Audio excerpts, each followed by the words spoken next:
Hello my friends, welcome back to the Two Ponies channel with Dana and Dooley.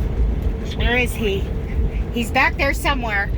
Okay, so my thoughts today. So I just bought a pattern that was kind of cute. Cat in a box, something like that, off of Etsy. Cat and whatever.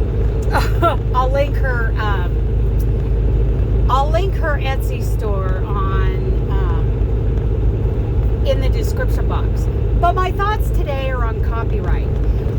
I think the very best thing I can do. Oh, quit yelling at me, Randy McMappy. I hope you can hear me over this big old Cummins engine.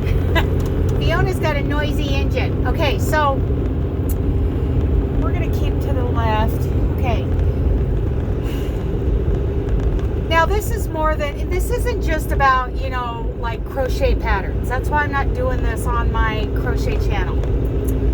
This is about copyright type issues. Like, there are a lot of patterns I see that I would like to do a video tutorial of. Slight left on. Hello, Night. 5 out of 100 will wave at me. Night transportation. Anyway, man, with May Trucking. Slight left on. 3 Flags Highway. Shush.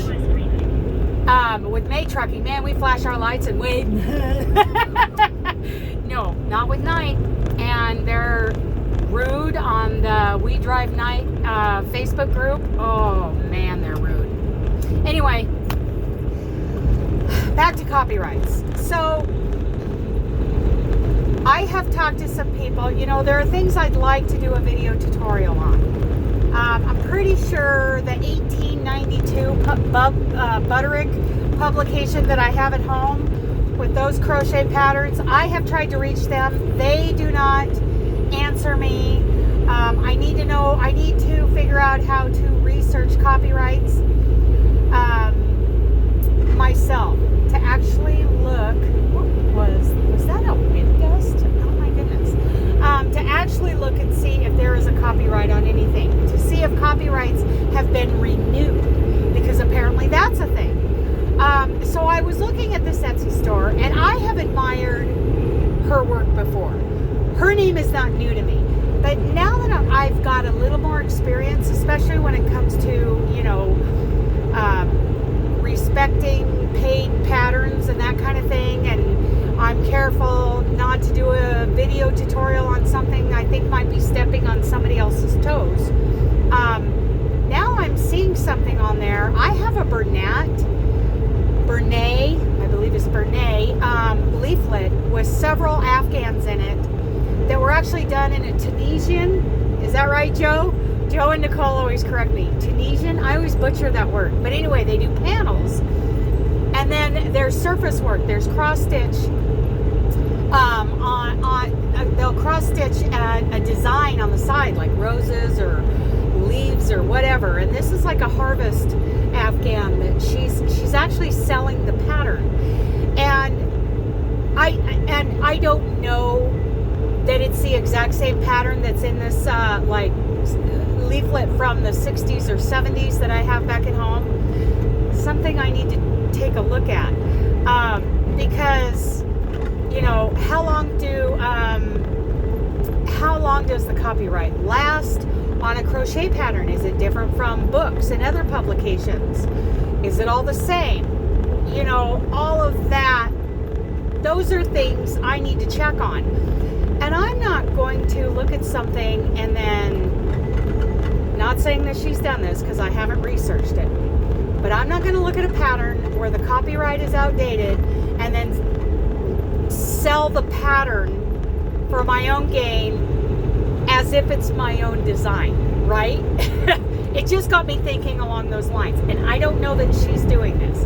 I will check it out at some point if I remember to. I forget to do things. I really respect designers and pattern writers, which are two different things. And if you can do both, you're doubly gifted. Because I have written one poorly written pattern in the past, my C2 turtle blanket, which I love and I'm very proud of it, but the way I wrote the pattern, I'm sure leaves something to be desired. I haven't gone back over it in years, but now that I've, fumbled around with writing a pattern, several years ago, I have more respect for pattern writers and designers. And I have actually bought Sarah Baca's book on writing patterns, and I think, but designing and writing are two different things. So I'm going to be doing some studying on that, and I might even take her course at the American Crochet Association. I like the direction she goes with a lot of that education. Not taking anything away from the Crochet Guild of America. It's just different. They've got like different directions that they're going. So I appreciate them both. But tell me, so I'm even considering actually consulting with a lawyer, maybe next year, at some point, just one consulting thing about how do I find out what is legal. Can you give me some advice on ethics? Because there's a difference between being, legally okay to sell a pattern or to do a video tutorial on someone else's pattern, maybe because of time and nobody renewed a copyright, and then being ethical. Because to me, like, I would like to do that leaf motif and do a video tutorial of it on my other YouTube channel from like the 1892 publication from Butterick, who never got back to me,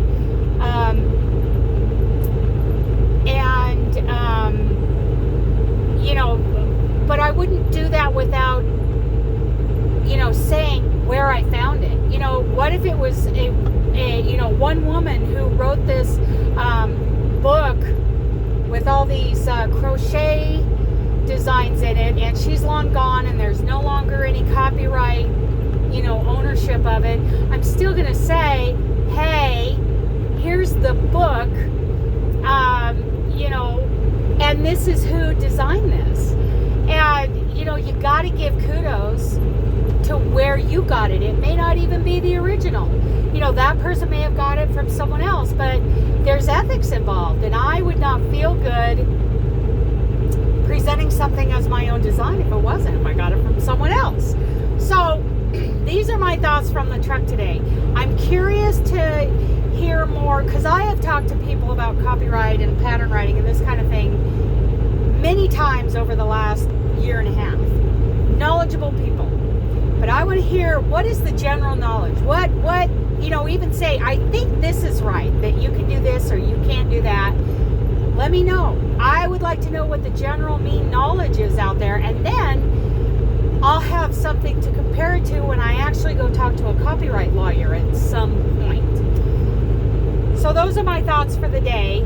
I'd like to hear from you when it comes to copyright, what you think is legal, what you think is ethical. It's not a territory that I've really gotten involved in before the last year and a half. So tell me what you think. Okay, I love you guys. Bye.